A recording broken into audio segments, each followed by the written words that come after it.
There is a 2,000-year-old story from China, and it's called Sai Wang Lost His Horse.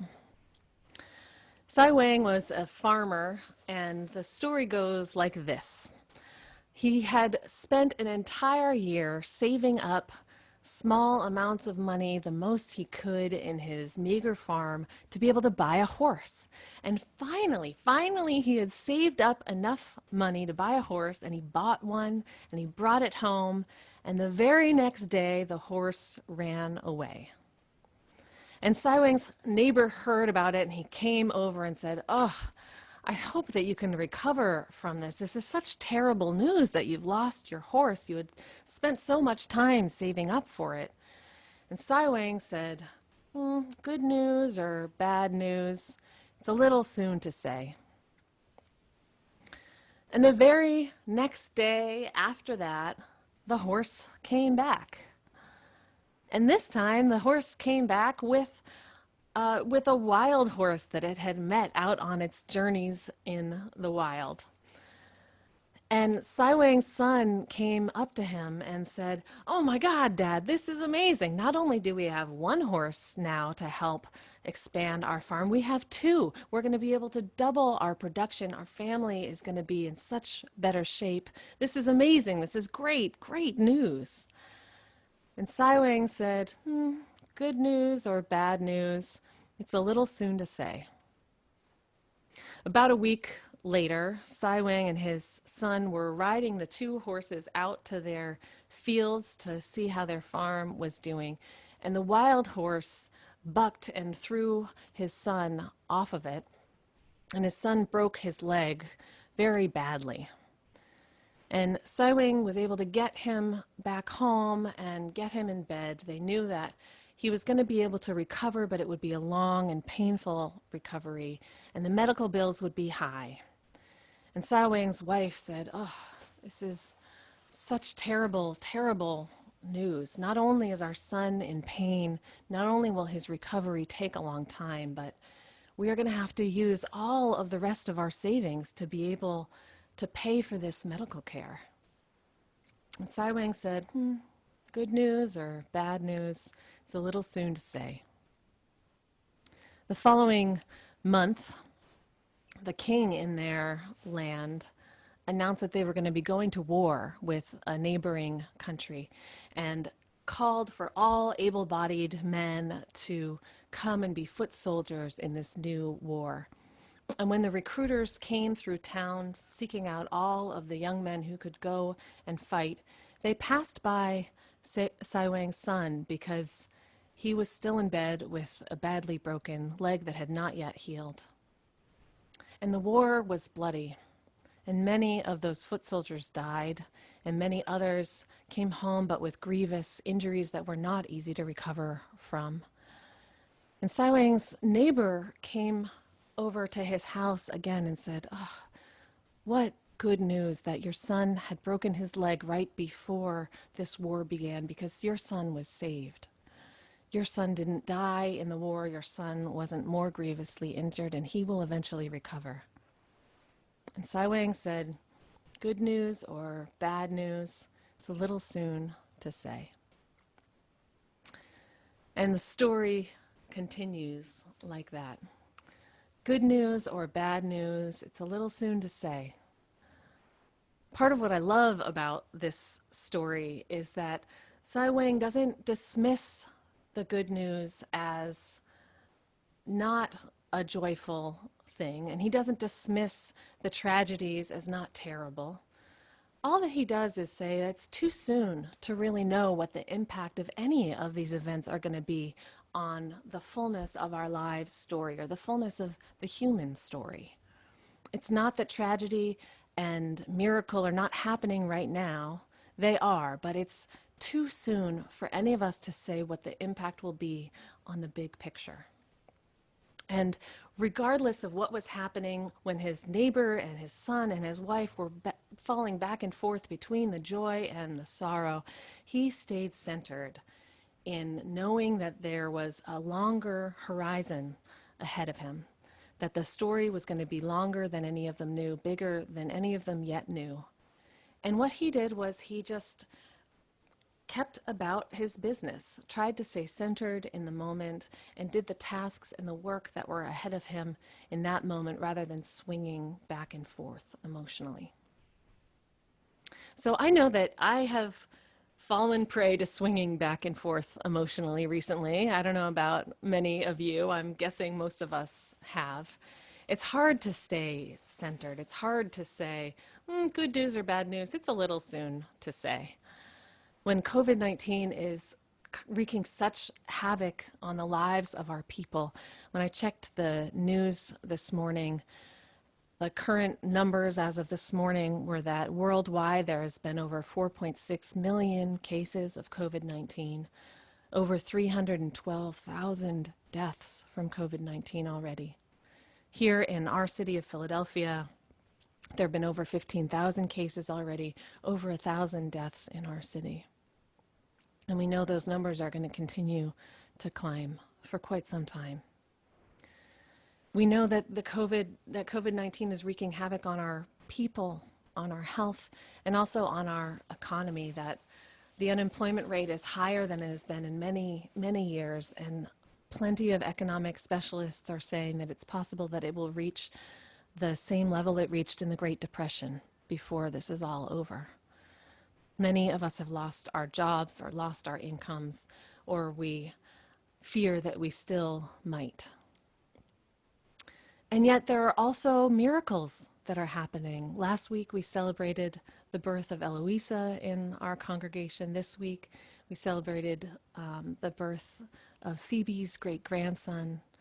There are birthdays and celebrations, wedding anniversaries, new joys, new loves happening even amidst this crisis. And there is new creativity, new ways of being together are being found, new ways of creating music, of creating community, creating art, and democracy are all being found as we need to find new ways right now. We are vacillating between tragedy and miracle with every day. And it's not that COVID-19 is not a tragedy, and it's not that the gifts of this time are not gifts. They are all woven fine in this moment. But it is still a little too soon to say what the impact of this time will be on the human story, or indeed on any one of our individual stories. And so how do we stay centered like Sai Wang? How do we stay emotionally centered and not vacillate back and forth with the tragedy and the miracle, with the good news and the bad news through this time?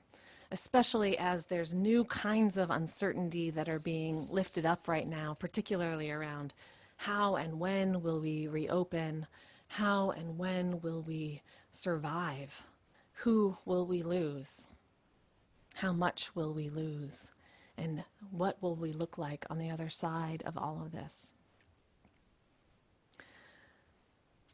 I want to lift another story of some people who dealt with tragedy and miracle and great uncertainty. And it's the story of the Chilean miner accident that happened 10 years ago. Do you all remember that accident? It happened in 2010.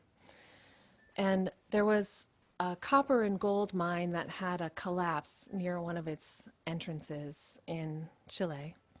And 33 men were caught inside the mine. And at first they didn't know whether the men had survived or where they were in this deep, deep and large mine. And it was a great tragedy that these men were stuck, perhaps dead, certainly feared dead. And then they began to mount the search and rescue attempt. They figured out how to start boring through the rock and the land to try to get deep into the mine, to try to find the different pockets of air and space that they might have found refuge in. And it took them 17 days before they found any sign of life. And they had even begun to make memorial plans for these 33 men. But 17 days into the search and rescue attempt, They had bored a hole about half a mile into the earth, over 2,000 feet down deep into the earth through stone and rock, and had found that when they pulled the drill back up, there was a note taped to the bottom of the drill. And the note said, "We are well in the refuge, the 33." A note had been taped that these men had written that said, "We are well, all 33 of us. We are in what they called the refuge," which was a small area that had been dug out in the cave that was designed to provide refuge in case of a mining collapse. There had been food and water in that refuge, but not enough. But no matter what, they had still found these men, and all 33 were alive. It was a miracle. 17 days into search and rescue, they were all alive. But then they began thinking about how to get these men out, and they knew it was going to be the most complicated search and rescue operation that had probably ever been mounted, maybe still even 10 years later. They called on mining companies and drillers from around the world. Even NASA from the United States went down to Chile to try to figure out how to get in to support these men while they were waiting to be rescued, and then eventually how to actually rescue them. Many of the early estimates suggested that they may not get out before Christmas. And again, this happened in August, so it was many, many months ahead that they were imagining that these men would still be stuck down there. And it was a tragedy. They didn't know if the men would survive that whole time or if and how they would be able to get all of them out in the end. But meanwhile, underground, a story of resilience was playing out. These men who had faced this tragedy of being shut in the mine, in the darkness, with each other, and then had found the miracle of the refuge with food and water stores, but had discovered from the very first day that there was only enough food and water for about 3 or 4 days for all 33 of them. And here's what they did. They formed themselves into a democratic team right away, that each person had a vote and a voice in what they chose to do. They immediately decided to ration their food as best they could to last as long as they could. And each man was given a role in their survival. Some men were sent out to scout and see if any of the paths out might still be clear. Some men were set up to ration the food and water. Some men became their spiritual leaders, preaching to them and praying with them and counseling them. And the men set up 4 spaces within their larger refuge, 4 spaces for what they considered the 4 essential activities of their time. There was a space for eating, there was a space for sleeping, a space that they could use as a bathroom, and a space for spiritual practice, a space for prayer. As soon as that first drill came down, they asked for food and water because they had run out about 3 days. They had entirely run out about 3 days before that drill came down to them, 17 days into their being trapped. But they also asked for Bibles and rosaries and statues of the Virgin Mary. They were all Catholic. And together they held on to their faith throughout this time. Throughout this time underground, they held on to their connection with one another, and they each found that it was important to have power over some part of their survival story. No one sat idly by, and no one person made their decisions, that they worked together, and each felt empowered to take some control over their fate. So 69 days into their being trapped underground, they were finally rescued. All 33 men were taken back above ground up into the light. One of them had proposed to his long-term girlfriend while he was down there. One of them had had a baby born, baby Esperanza, a baby named Hope, while he was down there. All 33 men surfaced and were met with the president of Chile and invitations to the Vatican and promises of a Hollywood movie starring Antonio Banderas about their story down in the mine. They were invited to the Vatican and to the Holy Land in Israel. They were on the cover of every paper around the world, and promised money to be able to live the rest of their lives with a lawsuit against the mining company. And that's where the story ended that's where people stopped paying attention to their story.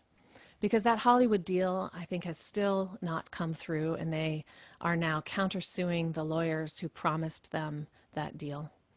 A judge ruled that the mining company wasn't at fault, and they never received any settlement from that time down in the mine. Many of them are now living on a government pension, which is just about half what they made when they were in the mine. They are mostly suffering from poverty. They are mostly still suffering from psychiatric trauma from being down there. And in 2018, when they were interviewed, because in 2018, there were 12 Thai boys and their soccer coach that were in an underground cave. I don't know if you remember those boys. And these men were interviewed about how they were faring and what advice they would give to those boys. And one of them, George Galleguelos, said this to one of the news stations. He said, "Everything changes. In the moment, everyone is talking about you in the press, on television, in the front page of news, everywhere. And then there is nothing. So many promises were made to us, and then we were abandoned. And now we are forgotten." I hope the same does not happen to those boys. They suggested that these boys stay close to their family and stay away from the limelight and all of the promises and fame that comes from having 15 seconds of fame in the world media. Tragedy and miracle and tragedy and miracle and tragedy again. What these men learned while they were underground, what they are still trying to learn with every moment of their day, is how to stay centered between the tragedy and the miracle, how to cope, how to continue to play a role in their own fate in this world that is so out of control. Tragedy and miracle are woven fine, and yet, like the Chinese farmer, part of what they know is that the horizon of time is much longer than any one of us can currently imagine. That the impact of any part of our story, any day's tragedy or miracle, will never really be known until we reach the end of our lives. And even then, we won't know what the impact will be on our story or the human story. So in a few moments, in a few minutes, our band is going to play a song for you. The song is called A Little Soon to Say. I named the sermon after the song. And it's a Jackson Browne song. Do many of you know this song? Have you been hearing it on the radio? Not many of you. I didn't know it before the band told me about it. And it's a song that was released in the end of March. Jackson Browne had written it beforehand and had recorded it before then, but released it just a couple of days after he was diagnosed with COVID-19. And he had a mild case, thankfully. I think he's probably fully recovered by now. But he wrote the song because he was thinking about the great tragedies that the youth activists of our time are lifting up, of climate change and school shootings, and watching the leadership of the youngest among us in this time. But he thought that this song could be of use to all of us in the time of COVID-19. And I know that it's been a balm to me this week, and I know it's been for the band and for many others. I want to read just a couple of the lyrics to you.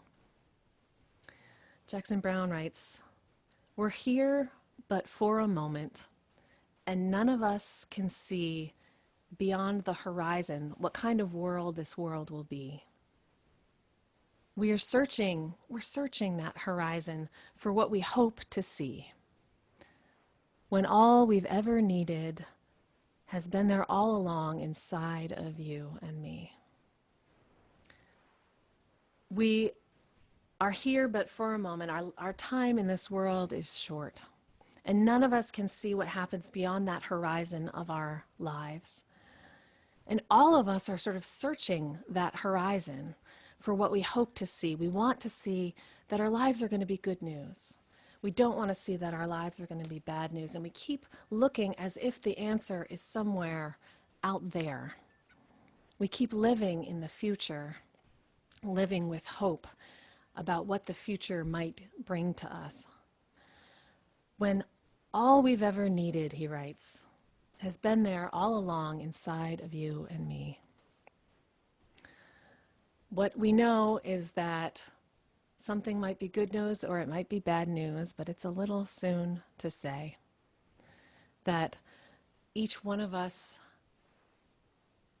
does best when we are centered amidst tragedy and miracle rather than swinging wildly. The best way to cope with uncertainty is to try to stay centered, keep our perspective on the long story, not on this one moment.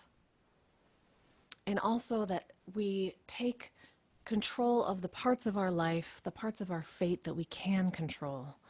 Take a role in the active survival of our own lives, of our human story, of our human species. And so, my friends, there is a lot of tragedy right now. There's tragedy in our own congregation, in our Unitarian Universalist community, in our city, in our families, our friends, and certainly all around our world. But we know that there is miracle too. Whether this moment will ultimately be good news or bad news, it's a little soon for us to say. It is both, and yet it is also unknowable.